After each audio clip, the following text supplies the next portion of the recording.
Baik, Ibu dimulai aja kali ya. Iya, silahkan. Oke, Ibu. Pertama, selamat sore dulu, Ibu. Sore. Sebelumnya izin perkenalkan, saya Putri Rati Septiani dengan teman saya. Saya Sifani Zaranjani. Oke, salam kenal. Saya Dian. Iya, salam kenal Ibu. Aduh, deg-degan. Ibu maaf ya Kenapa kalau deg-degan? kalau kita ada salah-salah kata nantinya. Kalian Soalnya lucu banget sih. nervous. Gimana sih? Aduh. Woi, minta maaf terakhir, woi. Ah, Kalau dibuka mungkin di awal dengan minta maaf tuh berarti kalian sudah berencana melakukan kesalahan. semoga tidak ada kesalahan. Oke, Ibu, mungkin biar kita Oke, oke. lebih Gimana, gimana? biar kita lebih kenal, mungkin Ibu bisa memperkenalkan nama lengkap dulu. Oke. Saya Dian Purnomo, saya seorang penulis. Terus, apa lagi? Eh, itu aja kan? Iya, Bu. Apa Ya. lagi yang itu aja kan ya? Oke. Ya, itu aja. Nah, kan masuk ke topik ya, Ibu. Seperti Ah, yang saya dan teman saya ketahui, Ibu kan seorang penulis dan kita juga tahu kalau Ibu udah memiliki banyak karya gitu. Nah, mau tahu Ibu mulai nulis itu dari kapan ya, Ibu? mulai nulis dari kecil banget, dari nulis yang ini ya, kayak nulis cerita gitu ya. Iya, Ibu. eh Kalau dulu itu zamanku masih SD sampai SMA itu adalah tahun 80-an ya, 80-an sampai 90-an itu di pelajaran bahasa Indonesia itu salah satunya ada namanya pelajaran mengarang. Aduh, itu aneh banget sih sebenarnya. Kayak tapi emang ngarang sih zaman dulu gitu. Jadi setelah kan dulu kan ada pertanyaan ABC gitu atau benar salah gitu gitu kan waktu masih SD, terus habis itu ada yang pertanyaan terbuka gitu. Nah, di bahasa Indonesia itu di ujung pasti buatlah sebuah cerita gitu. Buatlah sebuah cerita tentang apa gitu. Nah, itu tergantung gurunya nentuin di situ gitu. Nah, itu biasanya di setiap ujian ada begitunya. Jadi kalau ujian ada mid semester dan semester, jadi setidaknya satu semester kita dipaksa menulis 2 kali gitu ya. Nah, itu sebenarnya adalah latihan menulis pertamaku. Jadi dulu kalau teman-teman tuh pada ngerjain soalnya dulu kayak ABC-nya dulu atau pertanyaan terbukanya diduluin, kalau aku enggak, aku suka ngarang dulu. Jadi ngarang dulu panjang-panjang gitu cerita-cerita. Jadi supaya energinya nggak habis, baru habis itu aku mengisi yang pertanyaan. Itu awal mulanya. Terus suka nulis diary. Diary itu dari SD itu udah mulai nulis. SMP iya, SMA iya nggak ya? SMA kayaknya masih nulis diary. Kayaknya mulai putus nulis diary itu justru kuliah. Nah, terus SD itu kan pindah-pindah. Jadi dulu zaman kami itu ada namanya sahabat pena, cie. Oh Jadi kita iya, sahabatan tapi kayak tulis-tulisan, iya, kirim-kiriman surat gitu kirim-kirim kan. surat. Nah, aku SD-nya tuh sempat ada SD di Salatiga, terus dipindah ke Lampung, SMP. Nah, ketika SMP itulah aku eh, berkesempatan mengeksplor banyak-banyak tuh SMP. Jadi kirim surat sama teman SD ku yang kemudian SMP-nya di Jawa, gitu aku di Lampung. Jadi aku punya kesempatan menceritakan Lampung itu kayak apa, hidup di perkebunan tebu tuh kayak apa, jalan aspal tuh jauhnya 15 kilo dari tempat kami. Itu tuh aku ceritain di situ gitu eksplornya. Nah, aku menikmati proses bercerita itu. Kemudian mulai nulis. Nah, aku suka baca. Kuncinya itu sebenarnya. Jadi ketika aku membaca, itu pikiranku tuh udah kemana-mana gitu kan. Ah, aku juga bisa nih bikin kayak gini gitu. Bacaan pertamaku tuh bahkan Wiro Sableng, SD kelas 2. Jadi SD kelas 2 aku udah baca Wiro Sableng, Kopingho, terus pokoknya komik-komik zaman dulu. Petruk Bagong gitu-gitu. Terus bahkan Siksa Kubur aja tuh aku baca tuh zaman SD gitu ya. Iya. Nah, dari situ aku kepikiran, oh nulis tuh kayak gini, aku mau jadi penulis gitu-gitu. Nah, nulis cerita benerannya itu adalah ketika apanya? Sudah, silahkan dipakai. Maaf ada ponakanku ya. Iya ibu, nggak Anak, apa-apa. Ada apa-apa. sini, sini. Bawa mobilannya ke sini, aku pasangin. Thank you. Nah, terus habis itu eh, sama obengnya ya, nak. Terus habis itu aku nulis benerannya SMA. SMA tuh mulai belajar nulis cerita yang bukan tentang aku ya. Nulis cerita gitu-gitu. Tapi pas aku kirim-kirim ke penerbit, ke apa namanya majalah itu tuh nggak ada yang lolos karena nggak tahu karena apa. Emang mungkin lagi karena namanya lagi belajar juga ya masih mentah gitu kan. Boleh tolong obeng dong, boleh buat ini. Nah, jadi nggak ada yang lolos sampai 16 tulisan. Di situ tuh aku SMA tuh ya semuanya. Dulu kita masih pakai ketikan loh beneran yang cetik cetik cetik cetik cetik gitu. Terus aku merasa bahwa oh kayaknya nggak bisa nih aku jadi penulis gitu dan aku menyerah berhenti nulis banget banget sampai eh kegedean. Sampai berapa ya aku udah punya anak. Anakku umur setahun, dia lahir tahun 2002. Jadi umurku berarti 26 tahun. Umur 26 tahun baru aku memutuskan untuk menulis lagi gara-gara aku nemu surat di salah satu raku gitu, kasih anak, di raku tuh di apa pokoknya di Hai.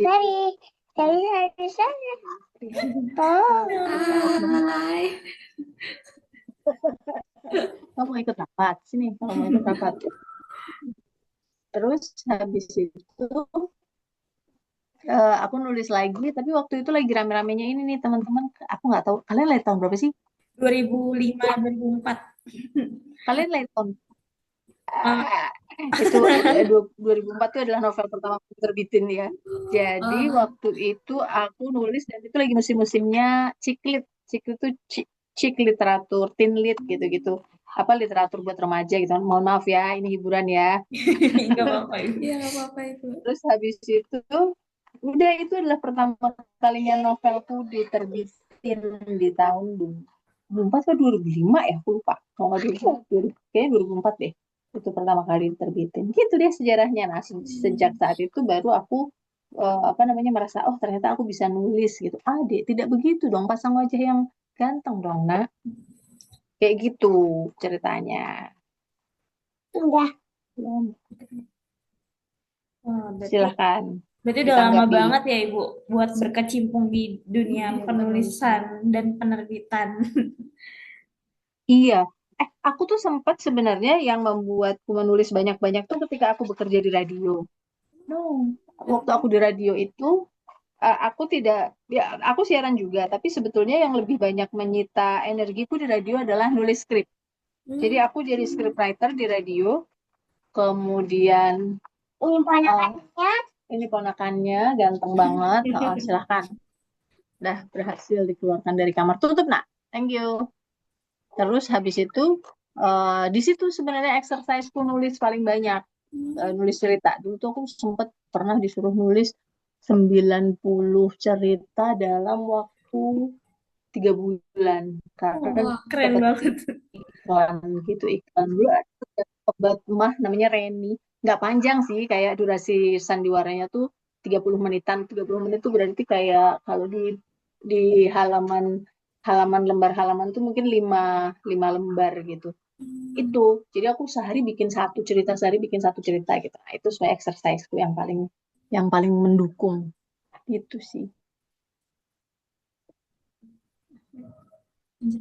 Baik, lanjut ke pertanyaan berikutnya ya Ibu. Eh, Kalau misalnya kalian nggak happy sama pertanyaannya boleh digali lagi nggak apa-apa loh. Aku nggak apa-apa. Maksudnya Iya karena ibu, aku iya, kan ada sangat bocil. sangat amat terjawab. sudah Hmm. terjawab Ibu. Baik, dari 10 karya dan 5 antologi yang telah Ibu terbitkan, bagaimana pengalaman Ibu dalam proses seleksi naskah hingga pencetakan buku tersebut? Nah, seleksi naskah tuh tugasnya tidak di aku. Jadi gini, aku ceritain dunia penerbitan dulu ya. Iya, Boleh ibu. Eh, ada beberapa macam jenis penerbitan. Ada self-publishing, ada sekarang yang disebut print on demand, dan ada penerbitan mari kita sebut sebagai penerbitan konvensional. Jadi dua yang pertama tadi itu baru dulu ada tapi bentuknya berbeda sama sekarang. Yang sekarang lebih kita kenal sebagai self publishing tuh kita beneran jadi kita punya buku, kita ala-alanya bikin penerbitan, tapi kan bikin penerbitan gampang ya sekarang. Bikin penerbitan udah kita edit sendiri, bikin cover sendiri, sendiri tuh bisa jadi dirinya sendiri, bisa jadi dia membayar orang dan lain-lain. Eh, Dicetak-cetak sendiri, maksudnya pergi ke percetakan atau kayak apa namanya, snappy-snappyan gitu juga bisa dipasarin sendiri. Itu self publishing. Nah, yang kedua adalah print on demand. Print on demand itu ada perusahaan-perusahaan yang menyediakan itu banyak sekarang dan itu cukup menarik, cukup jadi alternatif karena penerbitan yang konvensional butuh waktu lama. Jadi kalau orang merasa kayak kelamaan nggak mau itu dan dia merasa punya energi untuk editing dan lain-lain, dia memakai print on demand.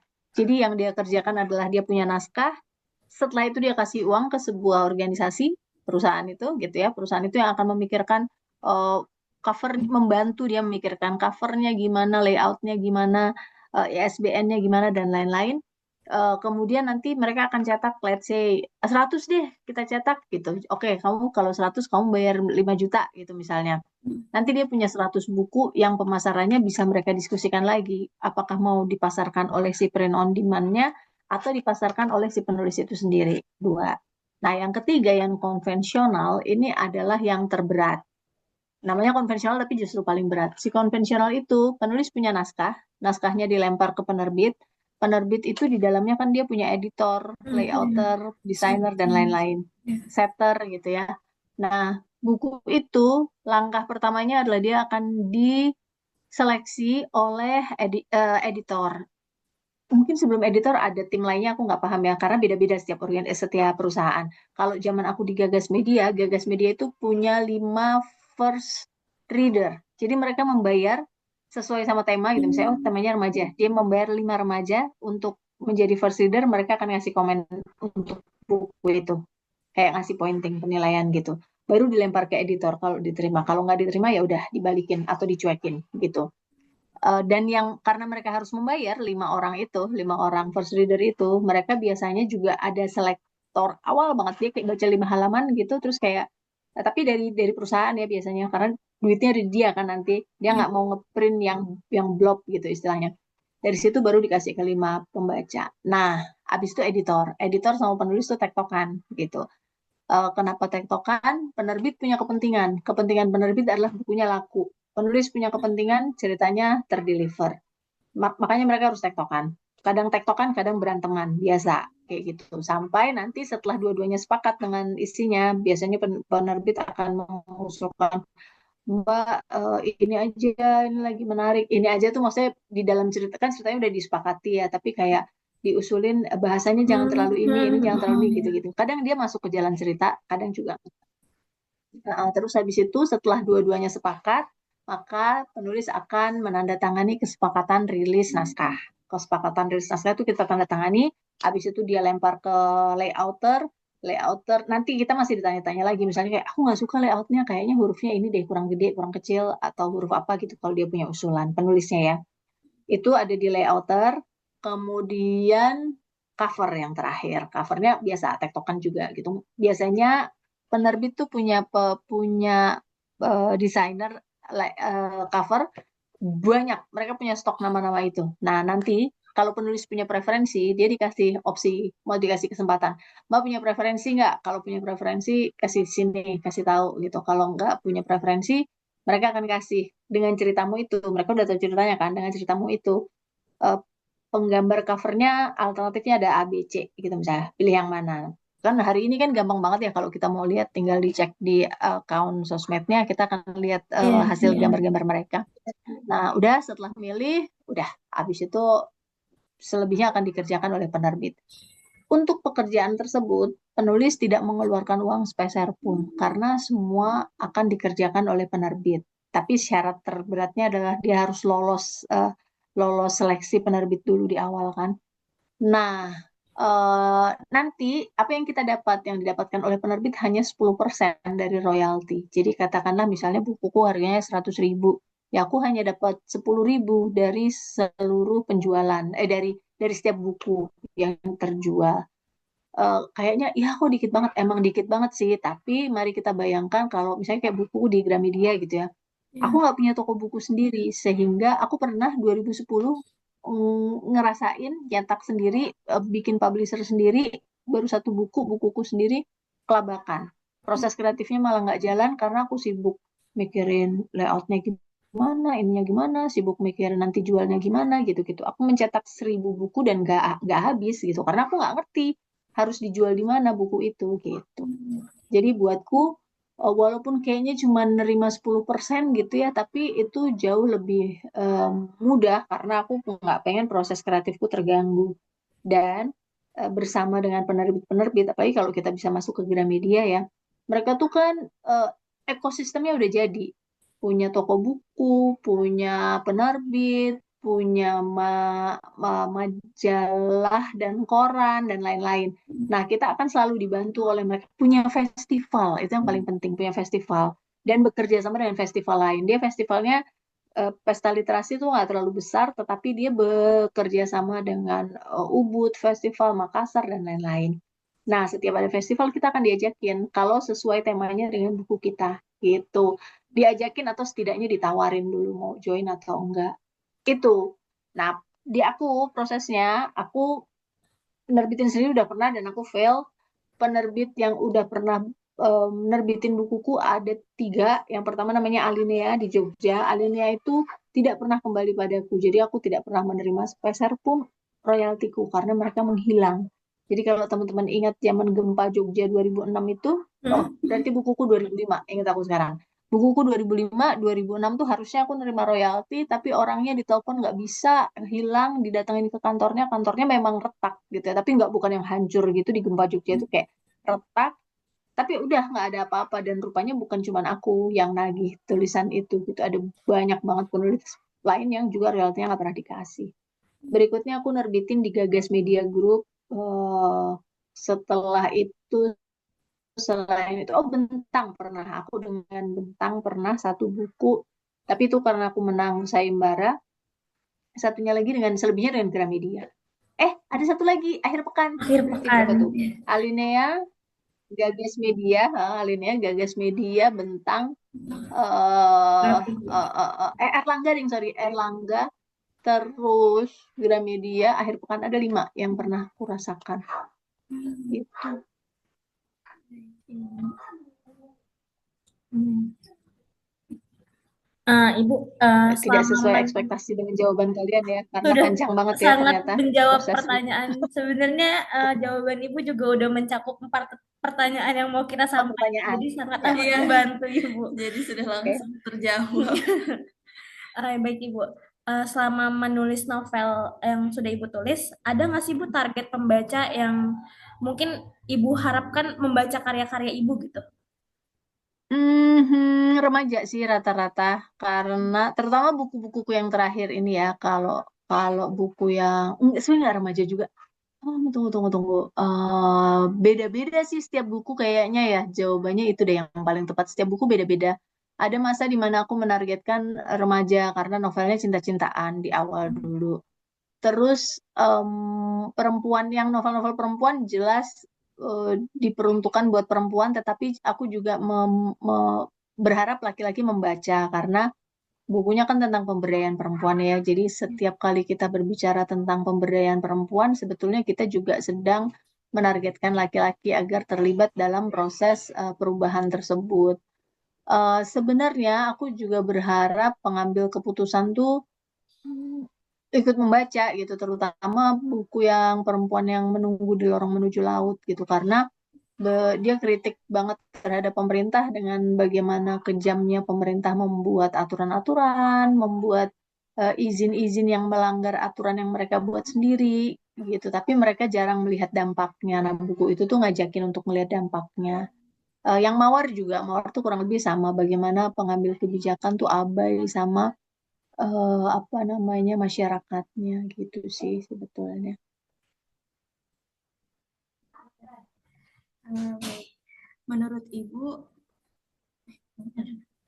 apakah respon pembaca dapat mempengaruhi penulisan karya-karya Ibu selanjutnya? Hmm, Nah, ini dia sangat sih, maksudnya mempengaruhi itu bukan berarti kayak oh aku mau nulis sequelnya atau gitu. Dulu sempat terpikir kayak gitu, kayak waktu yang perempuan yang menangis kepada bulan hitam tuh karena responsnya bagus, menurutku itu kayak di luar ekspektasiku. Aku berpikir, aduh apa bikin sequelnya ya gitu. Sempat kepikiran kayak gitu, tapi kemudian aku sangat dekat sama editorku dan Barut itu editor yang luar biasa dan aku percaya sama dia karena dia juga penulis. Jadi dia ada ada apa ya namanya? Ada ininya lah, aku sulit menjelaskan. Ada feel-nya lah ya, ada Nah, feel-nya juga sebagai penulis gitu kan. Waktu aku bilang Barut, kayaknya aku pengen bikin sequelnya si ini deh Maggie Diela gitu. Tapi kali ini dia tapi nggak bukan bukan sequel, spin-off ya mungkin. Jadi kayak salah satu tokohnya tuh aku lebih dalemin lagi gitu. Terus kata Mbak Ruth, dia langsung nggak usah stop gitu. Kata dia kenapa gitu. Karena kalau Mbak Dian bikin sequelnya dan ternyata sequel atau spin-off-nya dan ternyata blok gitu ya nggak lebih bagus dari yang itu, maka novel yang lamanya akan terpengaruh gitu, malah akan ketarik dan jadi jelek. Udah mendingan lu move on aja bikin yang lain gitu. Jadi udah aku dan kupikir-pikir oh iya juga ya, aku nggak siap kalau eh, apa novel yang lama terpengaruh sama yang baru. Jadi aku memutuskan untuk tidak memikirkan apapun lagi terkait sama Maggie Diela. Nah, pengaruh yang lain adalah aku jadi semangat memikirkan novel selanjutnya apa ya gitu. Karena di seri perempuan ini tadinya kan perempuan yang menangis pada bulan hitam tuh tadinya kan hanya akan menjadi satu, ya udah perempuan itu aja gitu. Selebihnya nanti akan ganti judul lain. Tapi karena kemudian waktu aku nulis lagi yang terpikir adalah perempuan lagi, jadi aku membuat seri untuk perempuan ini gitu. Nah, itu menjadi pengaruh bagaimana teman-teman merespons novel-novelku itu gitu. Lebih ke aku jadi suka ngajakin ngobrol yang udah baca gitu. Terus apalagi sih yang kalian butuhkan gitu. Biasanya.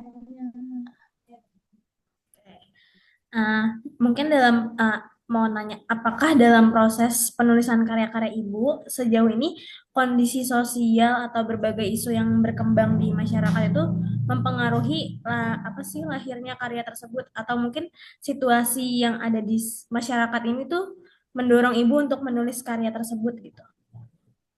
Banget, banget, berpengaruh banget karena pekerjaanku sendiri sebagai peneliti menemukan banyak banyak celah perbaikan kan sebetulnya. Itulah kenapa novel-novelnya juga kritik sosial gitu-gitu karena eh kok gininya tuh banyak gitu kayak misalnya ngelihat aduh anak-anak tuh MBG aja lah paling gampang gitu. Aduh harusnya kan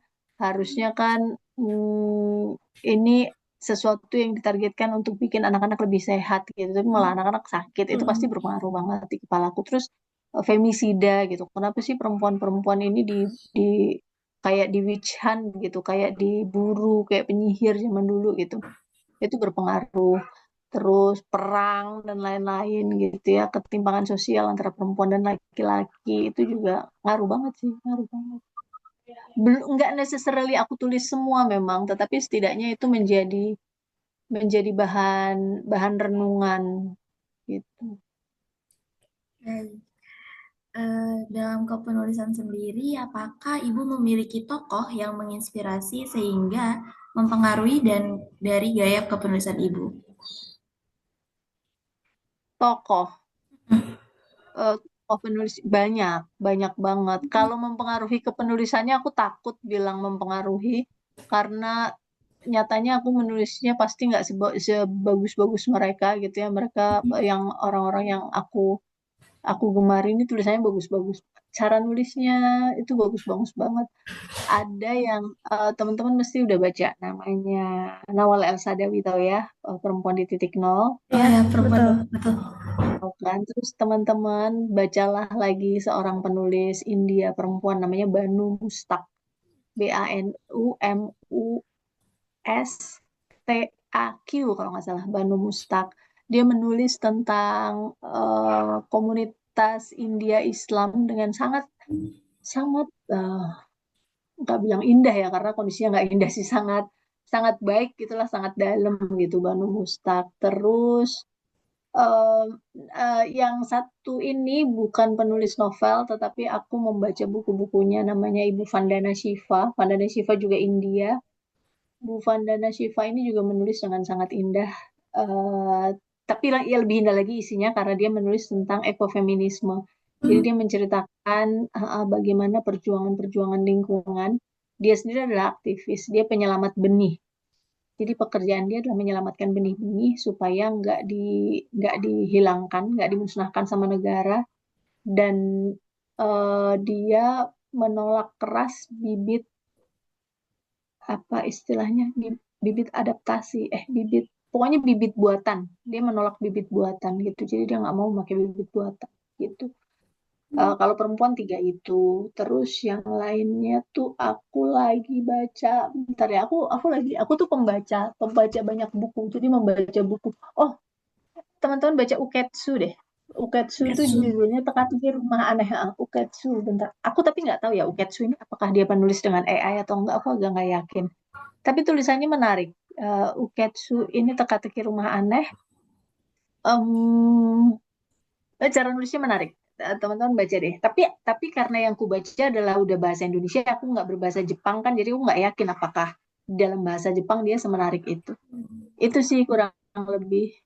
Dan ada banyak lagi itu beberapa di antaranya aja. Satunya ya Ibu. Mbak, eh, kan seperti yang kita tahu ya Ibu, karya sastra itu eh, ada dua golongan gitu, sastra populer dan sastra serius. Nah, menurut Ibu karya-karya Ibu itu masuknya ke dalam kategori sastra populer atau sastra serius? Menurutku populer ya, menurutku ya, karena aku nggak nyastrani banget gitu, nggak kayak Eka Kurniawan. Eka Kurniawan tuh kan bahasanya berat, sangat sastrawi gitu ya. Hmm. Ayu Utami gitu-gitu kan, kayaknya nggak deh. Aku sekeras apapun aku berusaha gitu, setengahnya pun nggak sampai kayaknya. Gitu. Ibu. Nah, terus selama menulis, apakah terdapat tuntutan pasar atau mungkin selera pembaca yang sekiranya apa ya Menjadi menjadi tuntutan ya Ibu dalam menulis karya-karya. Enggak kayaknya.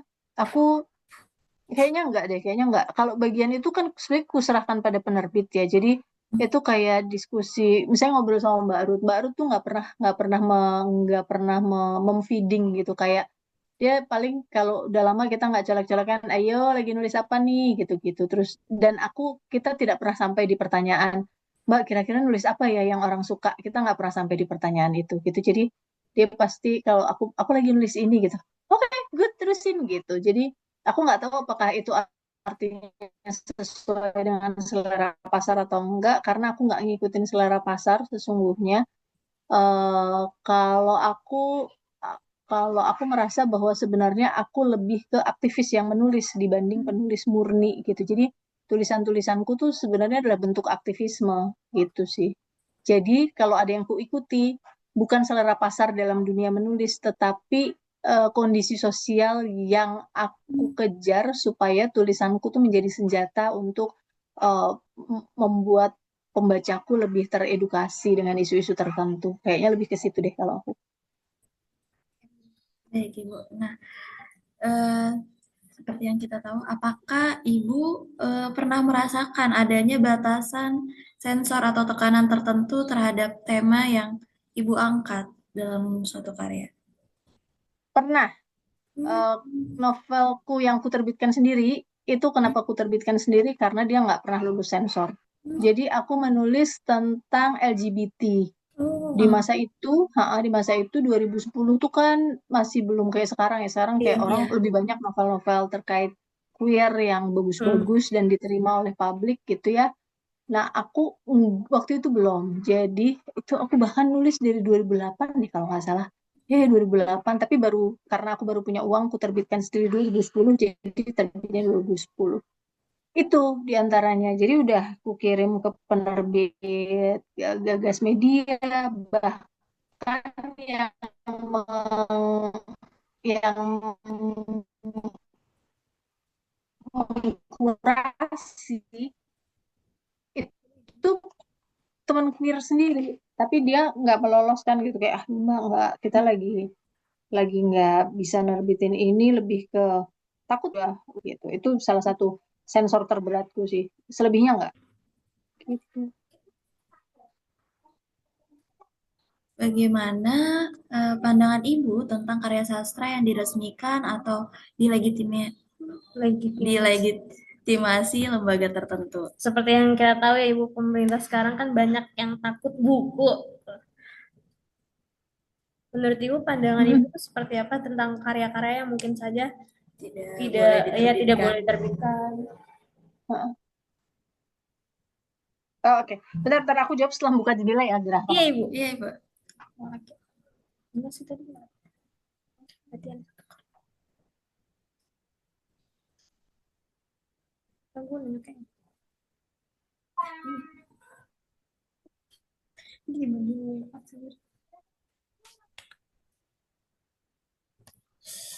Aha, sekarang Gerah. Sorry ya. Iya, Ibu. Jadi, em bener-bener angin. Eh, ini dia.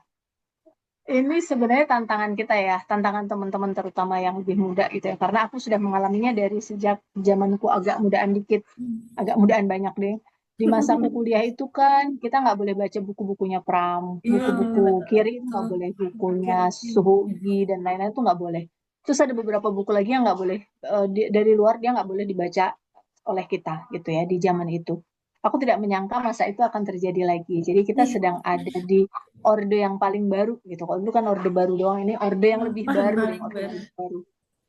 Mm-mm. Nah, dulu tuh sebenarnya gini, pemerintah tuh bodoh kalau mereka melarang atau mengatur apa yang akan dibaca orang. Karena semakin diatur, semakin ditekan, semakin melawan kan kalau kata Del Pedro. Jadi semakin kita diatur untuk kamu bacanya yang ini aja, kita akan memilih yang lain gitu. Eh, kayak anak kecil kan, nih ayo makan wortel, nggak mau, sosis aja, coba diemin, jangan dimakan wortelnya, malah dimakan sama dia, ya kan, jangan dimakan sosisnya, malah dimakan. Sama kita juga secara psikologi kayak gitu gitu. Jadi harusnya pemerintah nggak kayak gitu kalau dia melakukan itu. Percayalah, buku-buku yang ditekan itu, buku-buku yang nggak diizinin justru akan menjadi buku-buku yang paling banyak dicari gitu. Nah, sayangnya nggak semua orang berpikir sedemikian rupa gitu. Orang-orang beberapa karena keterbatasan pengetahuan atau karena keterbatasan perlindungan diri gitu ya. Jadi ada orang yang karena keterbatasan pengetahuan bolehnya baca ini, ya udah dia baca itu aja. Itu pengetahuan. Tapi ada orang yang karena takut. Jadi misalnya gini, aduh ngapain sih aku cari masalah daripada ntar keluarga aku kenapa-kenapa, daripada ntar aku nggak dapat bansos, maka ya udah aku nurut aja misalnya. Nah, dua jenis itu yang kita sulit untuk intervensi karena siapa kita memaksakan orang membaca buku yang baik menurut kita kalau itu mencelakakan dia misalnya. Itu yang susah. Sama kayak sekolah, parahnya. Jadi misalnya masuk ke sekolah, kan influence guru tuh kuat banget ya buat anak-anak di sekolah apa yang akan dibaca gitu. Kalau gurunya guru yang takut, maka anak-anaknya most likely akan menjadi anak-anak yang takut dan bacaannya akan jadi bacaan orang-orang takut. Tapi kalau gurunya guru-guru yang pemberani, dia akan nih justru kau bacalah buku-buku ini gitu. Karena buku-buku ini justru buku yang diceritakan dengan benar, buku yang menceritakan sejarah as is gitu, bukan sejarah versi penguasa gitu misalnya. Nah, pilihan kita agak sulit, aku agak sulit menjawab ini gitu karena masyarakat aja dibagi menjadi beberapa, nggak cuma dua ya, beberapa macam itu tadi gitu. Tapi kalau untuk kita orang-orang, aku berpikir siapapun yang pernah menginjakan kakinya di bangku kuliah adalah orang-orang yang beruntung gitu ya, orang-orang yang privilege. Nah, seharusnya terlepas dari dia mau pakai biaya sendiri atau beasiswa atau apapun ya, tapi begitu dia udah kuliah, udah ada di pendidikan tinggi, dia privilege. Nah, harusnya otaknya juga privilege, otaknya juga punya kemampuan untuk memilah bahwa eh, paksaan pemerintah untuk hanya membaca buku-buku tertentu saja itu jelas keliru. Berarti ada yang salah. Harusnya buku boleh dibaca oleh siapapun, kapanpun, buku apapun gitu. Tetapi ketika dibatasi, maka ada sesuatu gitu. Ada Pikiran sesuatu kita harus yang ke situ gitu. bikin pemerintah takut, betul.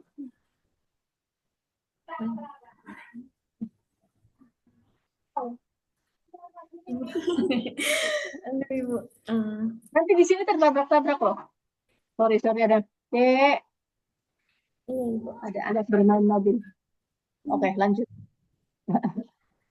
Ibu sebelumnya mohon maaf mungkin seperti pertanyaan yang sekarang agak sensitif karena Oke. ber apa sih maksudnya Berhubungan berhubungan dengan dengan finansial finansial seorang Oke. penulis dan penulis. yang pernah menerbitkan buku ya Ibu. Oke. Oke. Nah, seperti yang sering kita dengar ya Ibu, bahwa keuntungan finansial seorang penulis terkadang tidak selalu besar. Nah, jika Ibu berkenan, bagaimana pengalaman Ibu terkait keuntungan dari karya-karya yang telah diterbitkan? Oh, oke. Sebenarnya tuh penulis itu adalah kan dia bekerja, kayak aku bekerja sebagai penulis ya. Ya, Uh, Penghasilan kita tuh bisa dihitung dari teman-teman cara paling gampangnya ya, ngecek ke toko buku, Iya, cari harga. cari buku, harganya satu, yang Iya, kedua ya. dia udah cetakan berapa kali gitu. Mm-mm. Jadi cetakan keberapa itu kan menunjukkan banyaknya buku yang udah dibeli orang atau udah dicetak gitu. Eh, Per buku tuh biasanya cetaknya tiap cetak ulang tuh 1.000 eksemplar. Jadi kalau kayak misalnya bukuku 99.000 gitu ya, anggaplah 100.000 gitu biar gampang ya. ya, Berarti 10.000 aku dapatnya. Nah, bukuku tuh saat ini yang pink itu cetak ulang 18 kali gitu ya. OTW 18. Jadi 18 sedang dalam perjalanan percetakan. Berarti udah 17 kali. Berarti kaliin aja teman-teman, kali 9.000 Eh, 9.900 kali let's say 16.000 gitu. Ambil kalkulator. Kali 16.000 kali ya 9.900 kali 16.000. Coba berapa? 158 jutaan ya. 158 juta. Iya, ya, Jangan jangan senang dulu. Pemerintah merampok iya, kita pajak. dengan pajak. pajak. Pajaknya itu di awal-awal itu aku masih kena yang 15%. Jadi dari situ diambil 15%. Aku baru nggak kena pajak 15% tuh 2 kali. Karena kita bisa mengajukan apa-apa gitu. Pokoknya buat penulis sehingga pajaknya menjadi 6%. Tapi baru dua royalti terakhir gitu. Jadi kayaknya duitnya gede ya, kayaknya gitu kalau kita melihat 150 sekian jutanya itu. Tapi mungkin setelah dipotong pajak katakanlah 140 juta. 140 juta itu uh, uh, mari kita bagi dari tahun 2020 karena aku nerbitinnya. Let's say baru menerima hasilnya tahun 2021. Jadi 21 sampai 25 ada 5 tahun kan. 140 dibagi 5 tahun. Dibagi 5, berapa berarti setiap tahun aku nerimanya? 7, 28. 28 juta satu tahun. Sedikit banget kan, Iya. berarti. Kalau itu Jadi, per tahunnya, jadi ya itulah royalti yang diterima oleh penulis. Itu baru buku yang ini gitu kan. Buku yang lainnya tuh belum selaris yang ini. Lumayan, belakangan cetak ulangnya agak banyak juga yang kuning, yang perempuan yang menunggu itu dia lima kali cetak ulang, tapi yang pertama dia dicetak lebih banyak. Biasanya kan cuma 1.000, yang pertama ini dicetak 2.700, karena waktu itu ada banyak PO kan. Jadi kayak mungkin 5.000 gitu yang udah kejual. Jadi 5.000 kali harganya kan cuma 78.000 kalau nggak salah. 5.000 kali 7.800 potong pajak gitu.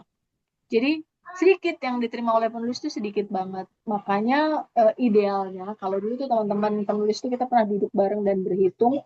Idealnya setiap penulis tuh menulis satu buku setahun gitu. Dan itu pun dia baru bisa ongkang-ongkang kaki setelah nulis 20 buku. Kalau semuanya terjual dengan baik. Kalau nggak terjual dengan baik ya dia nggak akan bisa ongkang-ongkang kaki gitu.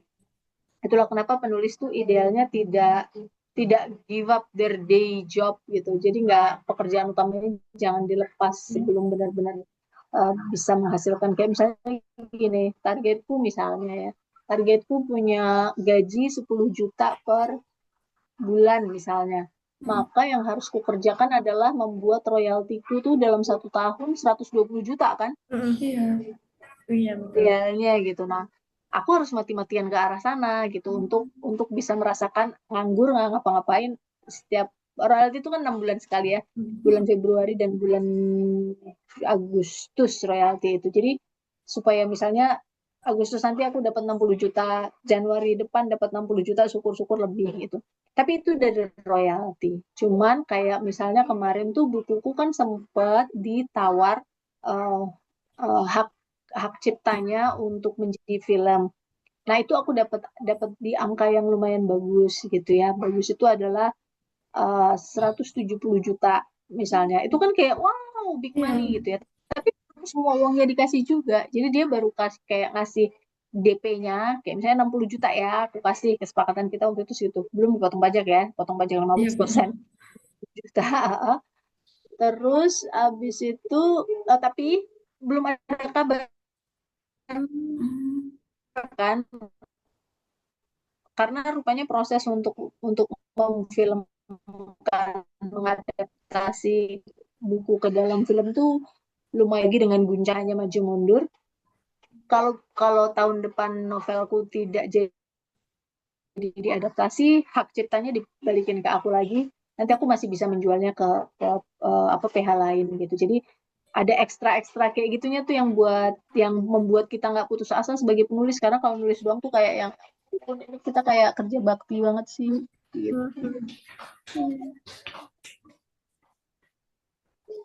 Oke, baik Ibu. Terima kasih banyak atas jawabannya. Akhirnya kita sekarang tahu cara, cara apa? Penghasilan. Penghasilan. Pantas dosen kita bilang. Gila. Iya. Kenapa Jangan, kata dosenmu kenapa? Kata jangan berharap jadi penulis adalah punya gaji yang besar. Jangan kayak yang kalian pikirin. Baik Ibu.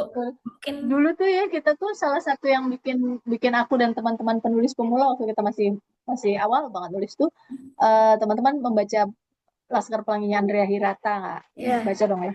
Nah, Laskar Pelangi itu di masa itu gitu ya, eh, di masa itu tuh dicetak udah 1 juta eksemplar kalau nggak salah.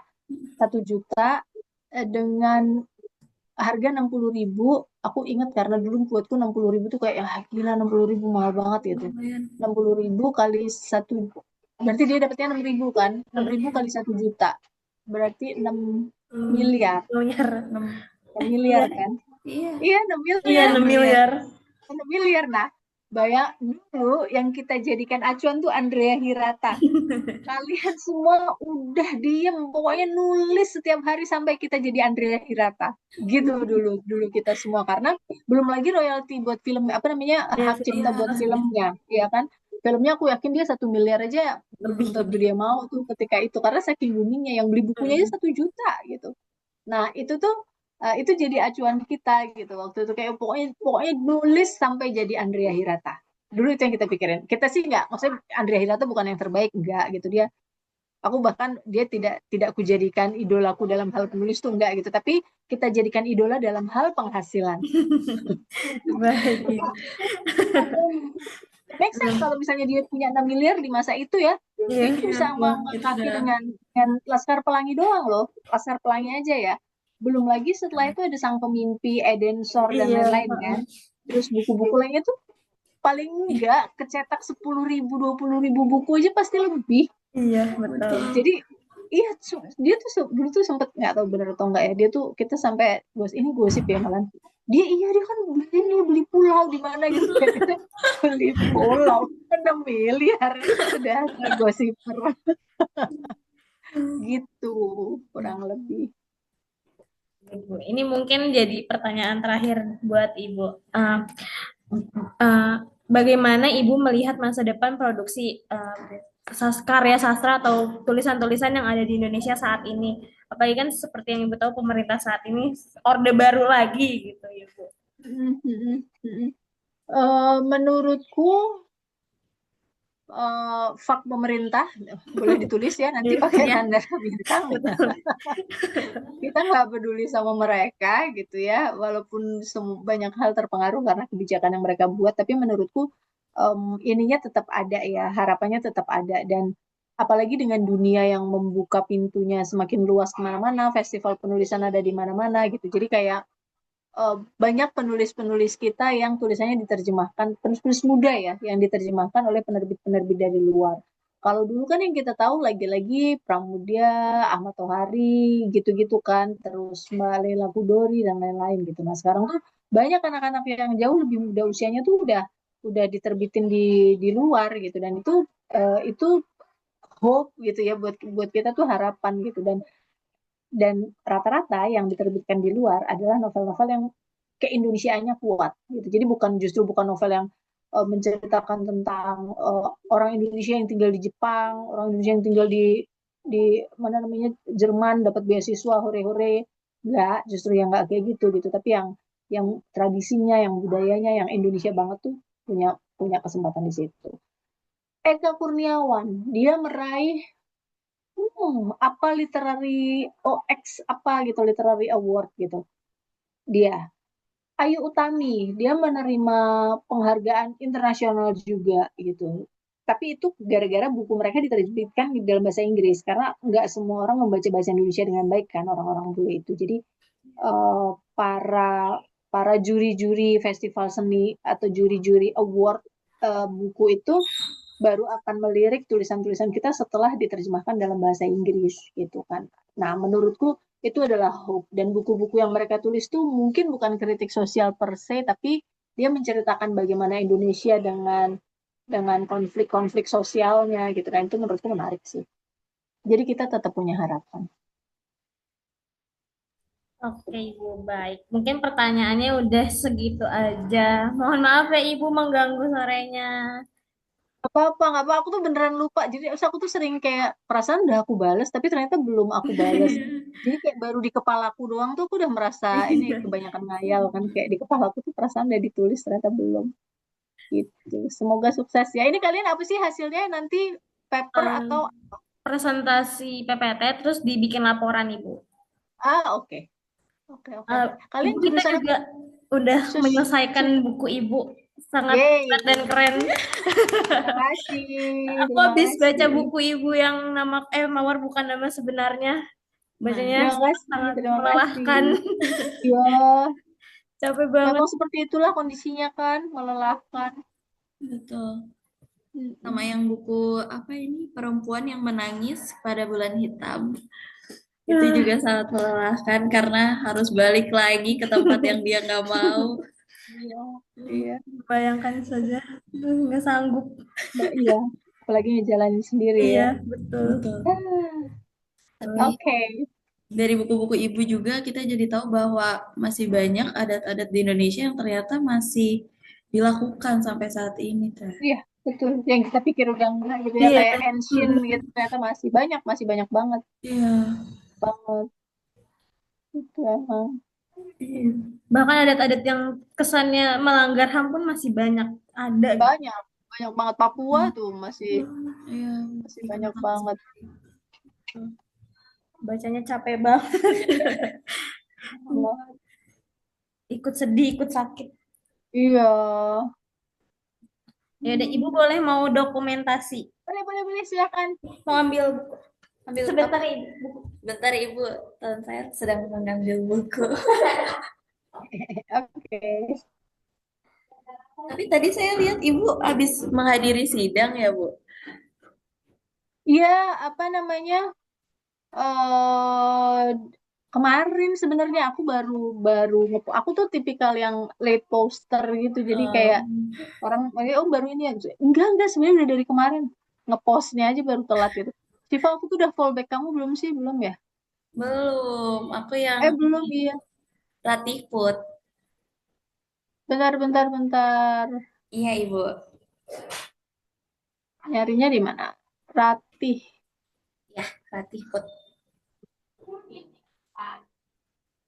Ratih Put. Ya, Nyambung. oh iya, aku yang Ratih Ratih Put. Put. Oh, yang Ratih hanya 3 itu ya? Iya. Ini. Tunggu, kelihatan nggak nih? Ya, Iya, itu Ibu, Ibu. yang itu. Aku juga mau. Ya, Shivani Zara kan udah. Iya, Ibu. Oke. Sudah. Nih, Udah di dokumentasi belum ya? Belum. belum Sabar. ada. Sabar. Aku tuh nggak suka, bentar, aku mau menghilangkan ini dulu, background. Iya nih backgroundnya. Karena iya dia jelek banget soalnya. Iya, bikin muka kita hilang. Nggak apa-apa ya, belakangnya kasur Gak dan apa-apa ibu. apa-apa ini. Bukan. Ya,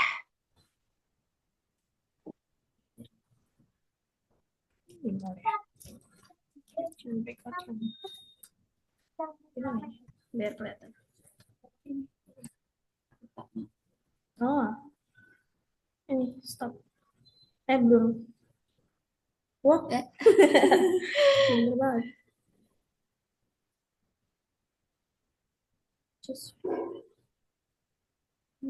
no, ya. kok masih? Sebentar. Oke, oke. Nah, oke. Nah, dia kan background tuh aneh banget ya emang. Ini iya. apa?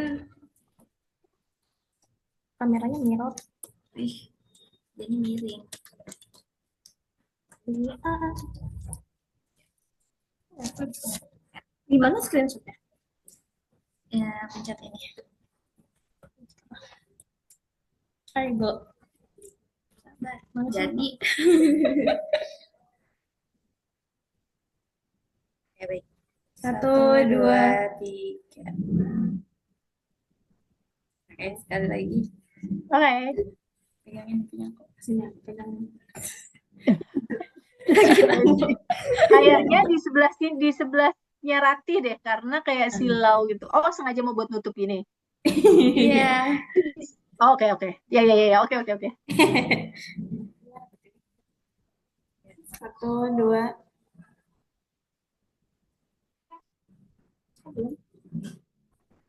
Nggak bareng, nggak bareng. Pegangin aja. Ya. Satu, dua.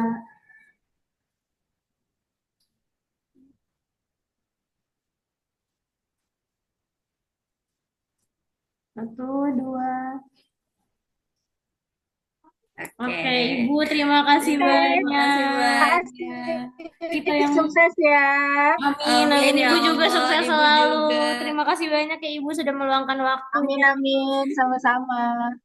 Ya, thank you. Eh, ya Dadah, Ibu, Rati terima dan kasih. Tiffany. Bye. Aku Tiff ya. Ya Ibu, Oke, Bye. Ibu. Terima kasih terima banyak, kasih Ibu. Ibu. Sama-sama. Jangan.